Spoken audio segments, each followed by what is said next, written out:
जय हिंद दोस्तों तालिबान के ऊपर भारत किस तरीके का कदम उठा चुका है, इस चीज़ के ऊपर डिस्कशन कर चुके हैं। काफ़ी इस बार इस मामले में डिस्कशन हो चुका है कि भारत की खुले तौर पर एक नीति रही है wait and watch. Wait and watch का मतलब ये कि चुपचाप साइड में खड़े होकर देखो कि हो क्या रहा है और उसके अंदर जो भी डिसीजन हो वो समय आने पर लिया जाए। लेकिन लगता है भारत ने इसके ऊपर एक डिसीजन ले लिया है। और क्योंकि मोदी जी का एक बयान खुले तौर पर नजर आया एससीओ मीटिंग के अंदर। एससीओ शंघाई कोऑपरेशन ऑर्गेनाइजेशन, कहाँ चाइना रशिया इन सब का ग्रुप, सेंट्रल एशिया के देशों का ग्रुप। भारत इसका मेंबर 2017 के अंदर बना और एक इंटीग्रल पार्टनर के रूप में भारत वहां पर मौजूद है।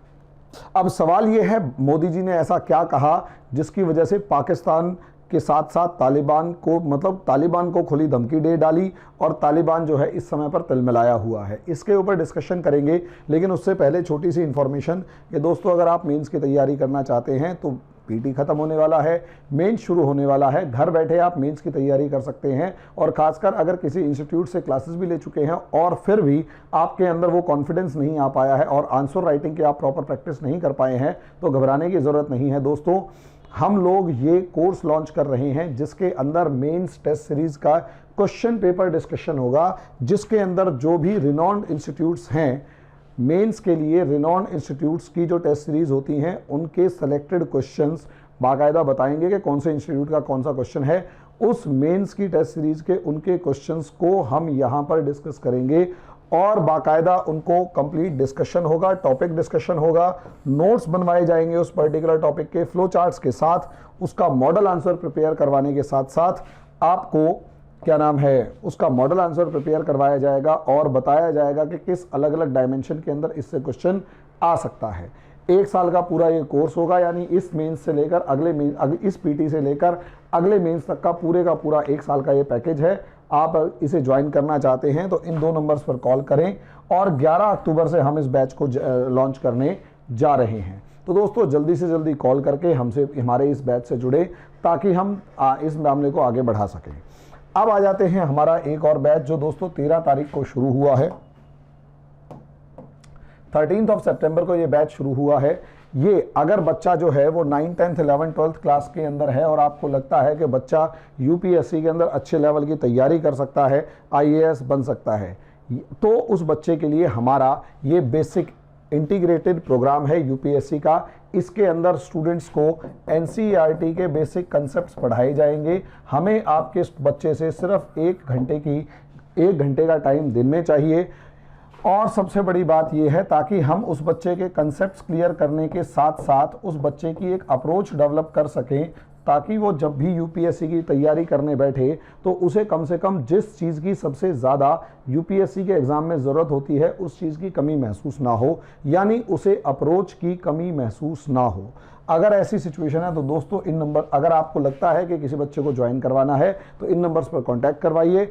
जल्दी से जल्दी हमसे जुड़े बच्चा ताकि अपनी तैयारी को आगे बढ़ा सके। अब आ जाते हैं दोस्तों जो असली मुद्दा है वो क्या है। असली मुद्दा है तालिबान के अंदर इंटरिम गवर्नमेंट। मोदी जी ने इस बार खुले तौर पर पहली बार, हमारे प्रधानमंत्री ने अफगानिस्तान को लेकर पहली बार एक तरीके से खुला बयान दिया है। खुले बयान में ये कहा है कि this transfer of power is not inclusive. यह सत्ता परिवर्तन जो है ये इंक्लूसिव नहीं है, ये समावेशी नहीं है। इसका मतलब ये, समावेशी का मतलब ये कि तालिबान के अफगानिस्तान के अंदर जितने भी ग्रुप्स हैं उन सबका रिप्रेजेंटेशन इस गवर्नमेंट में नहीं है। इस लाइन का मतलब समझ लीजिए कि नॉर्मली कोई भी सरकार होती है, उस सरकार के अंदर हर जगह से चुने हुए नुमाइंदे कम से कम आकर उस संसद में बैठते हैं। उस पार्टी के पास उस पर्टिकुलर जगह से कोई ना कोई रिप्रेजेंटेटिव बैठा हुआ होता है और उस गवर्नमेंट के अंदर उस पर्टिकुलर एरिया को, रीजन को रिप्रेजेंट कर रहा होता है। जैसे अगर हमारे यहाँ देखें, हमारी प्रेजेंट गवर्नमेंट में देखें तो लगभग हर स्टेट से कोई ना कोई मिनिस्टर चुन के बिठाया गया है।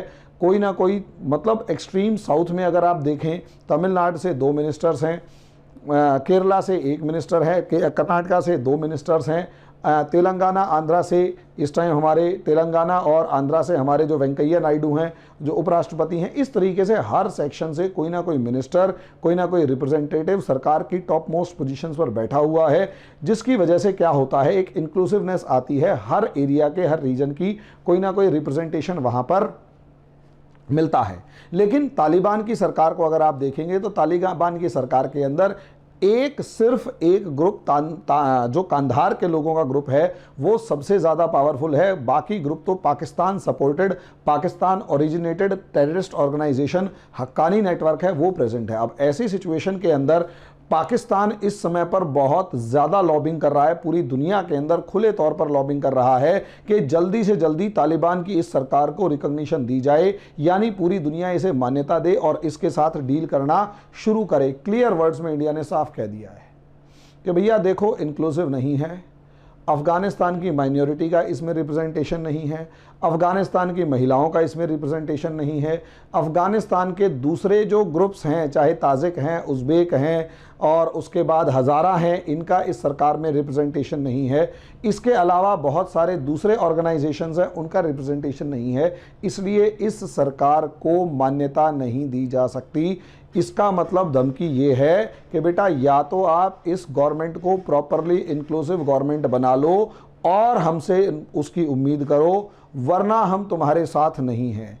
ये तो हो गया एक वर्बल धमकी, लेकिन इस धमकी के पीछे छुपी बात यह है कि अगर यहाँ पर आप हमसे ज़्यादा चूं चपड़ करोगे तो बेटा आपके जितने दूसरे ऑर्गेनाइजेशनल ग्रुप्स हैं उनको अगर हल को हम सपोर्ट कर दें तो आप रोइएगा मत, क्योंकि आपकी गवर्नमेंट को हम मान्यता नहीं दे रहे हैं। किसी देश की सरकार को मान्यता ना देने का मतलब ये है कि उस सरकार के लिए हमारी देश की कोई जिम्मेदारी नहीं है, कोई जिसे कहते हैं जवाबदेही नहीं है, और भारत उसे टेररिस्ट ऑर्गेनाइजेशन या एक नॉन स्टेट एक्टर की तरह डील करके कोई भी कदम अगर उठाएगा तो उसके लिए भारत की जवाबदेही नहीं होगी। भारत ऐसा कर सकता है जब तक उस सरकार को मान्यता नहीं दे रहा। इसलिए खुले तौर पर तालिबान को यहाँ पर धमकी दे दी है। अब ऐसी सिचुएशन में तालिबान जो एक टेररिस्ट ऑर्गेनाइजेशन है, मोटी बुद्धि लोगों का, घटिया लोगों का एक ग्रुप है, उससे क्या उम्मीद आप कर पाओगे? उससे कोई उम्मीद करने की ज़रूरत नहीं है। वो इस समय पर चीख चिल्ला के भारत को गीदड़ भभकी देने के अलावा कोई औकात नहीं रखता। हालांकि छोटे मोटे बयान आने शुरू हो चुके हैं, लेकिन वो अभी कंसिडर करने लायक नहीं है। जो कोई बड़ा बयान आएगा उसके ऊपर डिस्कशन कर लिया जाएगा। अभी के लिए इतना ही, धन्यवाद।